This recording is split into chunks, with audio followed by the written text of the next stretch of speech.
Hi folks, today we're gonna talk about Android. Not just about installing but also about using it. We are going to install a free version, though it's not as easy as installing Android Mteria version from Raspberry Pi OS imager that has add-on modules that you have to pay for. I prefer a free version. It's Android 14 Consta Kang Lineage 21. You can download either Classics Android 14 version or the one that is specially adapted for Android TVs. Both are interesting because it depends on what you are going to use your Raspberry Pi 5 for. However, I decided to use it to play games, especially 3D games, though you may argue that you can also play 3D games on Raspberry Pi OS or Windows 11 on Raspberry Pi 5. There doesn't seem to be so many games that you can install, but you can play many of them over the internet, directly on internet servers. So you are just using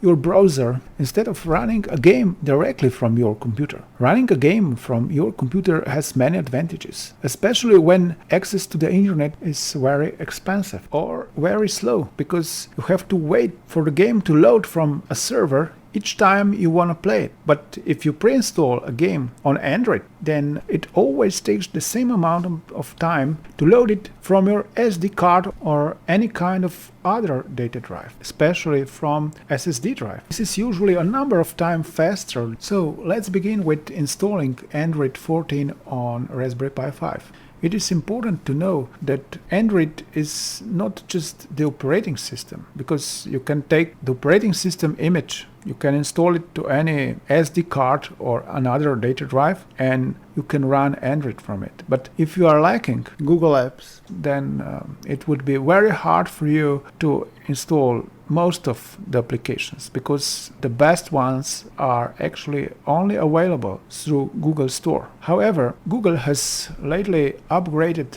Play Store security, and you can only run your Google Play Store if your Google Services Framework ID is registered. This is possible in two ways. If you buy, for example, a new smartphone, its Google Services Framework ID is already registered, but Raspberry Pi 5 has no such registration. So you have to do it by yourself, as if you were a developer of a new unique smartphone. You can access your Google Services Framework ID through an ADB connection, which is usually accessible through a USB port. This is what smartphones have. Raspberry Pi 5's design is somehow similar, but it is usually powered through its only USB-C port. There is a special DVC2 overlay which works for Raspberry Pi 4, but unfortunately Raspberry Pi 5 has some software or even hardware issues. It is also not easy to use USB-C port for transferring data, because then you have to use an alternative way of powering your Raspberry Pi 5. It is possible to power your Raspberry Pi 5 through GPIO pins, but for most this is not a preferred option. The only remaining option, though, is to use a special application that is able to extract Google Services Framework ID and display it on the screen. Though there are many such applications available from the internet in APK files, many are not compatible with Raspberry Pi 5 or the version of Android that we are about to install. I've used device info version 1.8, which you can find in RU OTDR device info APK application file, which is available from APK Pure or another internet file server which you can find using Google search or similar services. There is also version 1.9 that I believe works as well. You can use Raspberry Pi OS for downloading Google Apps as well as device info APK installation file. Now you need a new SD card or other system drive that you're gonna use for Android 14 installation. Use Raspberry Pi Imager to copy Consta KANG image file to the Android drive. I've used a new 64 GB SSD card, and when I copied the basic Consta KNG image on it, it turned out that just a small part of the SSD card was actually used. And I felt it was necessary to expand system partition as well as user data partition, because they may both run out of space if you are installing a large number of new Android applications. Without expanding them, it would have also been impossible to preload Google Apps installation file. In my case, I opted to expand system partition for about 10 gigabytes and user data partition to occupy the rest of the SSD card. But in order to do so, I had to first make room to expand system partition, so I've moved vendor and user data partitions for 10 gigabytes forward, and later on I was able to expand system partition, and I've also expanded user data partition. Gparted tool is designed to make all the required changes in one go. So when you specify the operations, you just draw some kind of plan of redesigning your drive, and later on the tool actually makes all the required changes in one go. I succeeded with no problems. Next, I want to use Android 14 as a USB plugin, so I wouldn't have to remove my Raspberry Pi OS SSD card from SSD socket and replace it with Android SSD card. I used raspi config system application, you must call it with sudo raspi config, to change boot order, to prioritize boot from an USB drive. I went to boot drive and open config.txt file. I've located boot device and changed it to Android USB. If you don't want to have a plugin, you don't have to do this. The next required modification is about a display. If you're using a monitor that supports 1920 by 1080 resolution, then you are good to go. But if you have an older monitor that maybe supports just 1680 pixels by 1050 pixels, then you have to change the resolution in resolution.txt file. I rebooted my Raspberry Pi 5 with my new Android 14 drive attached. The drive started in normal system mode, and I was able to install my device ID application, which I used to read GSF ID, and then I've rebooted my Android 14 again, just to put it in TWRP mode. This is system maintenance mode with a special tool, and I was in this way able to install Google applications. Afterwards, I've restarted my Raspberry Pi again to normal system operation. The Google apps were up, and I was able to perform the registration. As you can see, there are a few steps that must be performed. First, you start PlayStore, and then you would get a notice that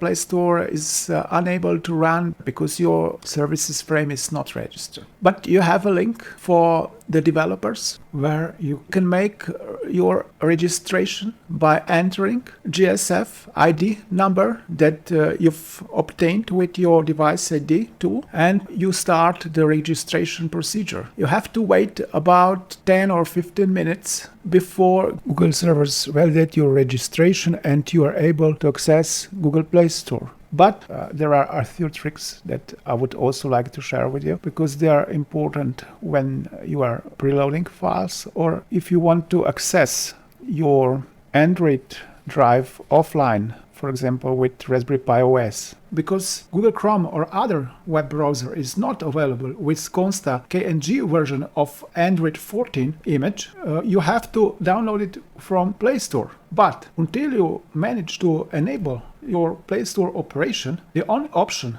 is to download APK installation files from the internet. But you are unable to do it because WebView in test mode, which is pre-installed with the original system image, has no download capabilities. So the only option is to preload device ID application APK file to your user data or other partition that is available while Android 14 operates normally.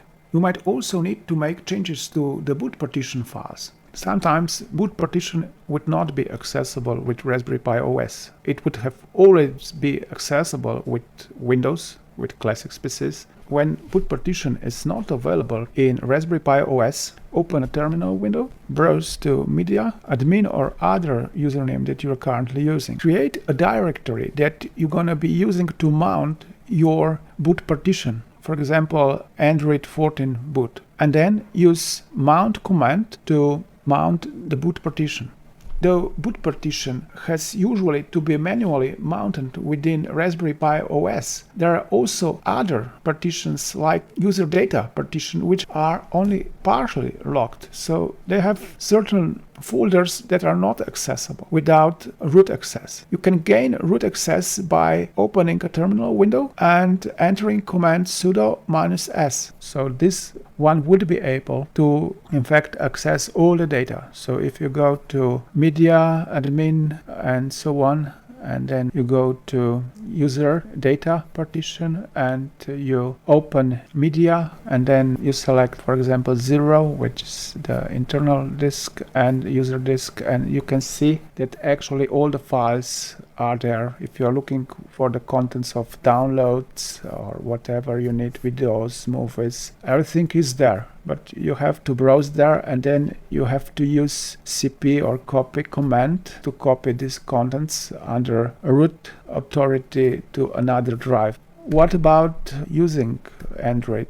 It's very fast, it works perfectly. You can install probably a number of games. I guess there are more than you can install with retro consoles, let's say PlayStation 2 and so on. Android games, at least to me, seem more modern, better. I like them more. Graphics seems to be better, and whatever I've managed to install seems to work flawlessly. But you have to be aware of one thing, and this is that if you are using a bad SD card with a lot of problems, it might get stuck or whatever, it might work slowly, it may start slowly. So you have many of reasons why Android wouldn't work fast because of technical issues. So I recommend, if you are going to regularly use Android, or if you are going to use Android as your only operating system on Raspberry Pi 5, that you simply put your Android SD card into SD card slot and you use rather your Raspberry Pi OS as a plug-in module. It usually has no problem starting from an SD card. Thank you for watching. If you liked the video, press like and subscribe button. See you